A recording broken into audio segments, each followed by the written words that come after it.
మదనన్న ఎన్నో సేవా కార్యక్రమాలు చేస్తున్నాడు. అందులో భాగంగానే ఈరోజు మదనన్న కానుకగా చీరల పంపిణీ కార్యక్రమం చేపట్టడం జరిగింది.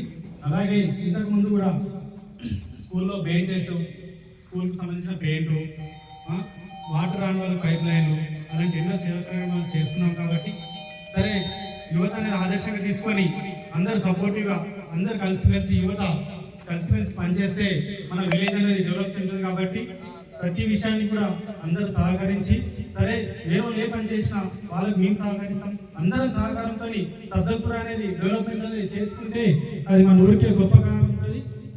అలాగే ఈరోజు ముఖ్య కారణం ఈ ప్రోగ్రాం పెట్టుకోవడానికి రీజన్, రాఖీ పౌర్ణమి సందర్భంగా సద్దల్పూర్ గ్రామంలో అక్క చెల్లెలకు అందరికీ రాఖీ పౌర్ణమి శుభాకాంక్షలు.